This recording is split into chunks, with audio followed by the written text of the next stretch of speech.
in our studio just took our gluten sensitivity self-test. It's online. You can take it at home as well. Nutrition researcher Dr. Neil Barnard is back. So if folks have symptoms they think are related to gluten sensitivity, what should they do? Well, even if you have just one of those symptoms, it's worth thinking about that gluten could be the problem.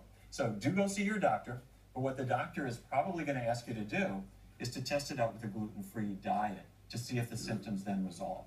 So there is no simple blood test for this. That's right. The best way to figure out if you got a problem with gluten is to do what we're about to teach you about. So walk me through a gluten-free diet. What's the best way to do it? Okay, there's just three things that you need to be concerned about: wheat, rye, and barley.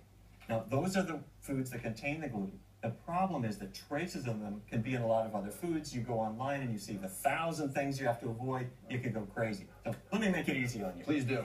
Any food that is just one ingredient does not have gluten in it. If it's something like broccoli or grapefruit or all the fruits, the lentils and so forth, you know exactly what's in it. There's no ingredient label. It's going to be easy for you to be gluten-free. So let's walk through these. This is not a deprivation diet.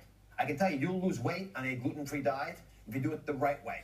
Do it the wrong way, you'll probably gain weight. So single ingredient products, generally speaking, are good for you. We talk about produce, meats and fish are fine.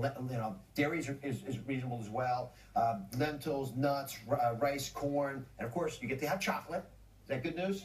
I need to celebrate that. You can have things that you want to have and still be gluten-free and not be torturing your intestinal system, creating these little wildfires that you got to put out all the time. Now, let's talk about gluten-free products. I started this program talking about the $6 billion we spend on these. I see them everywhere.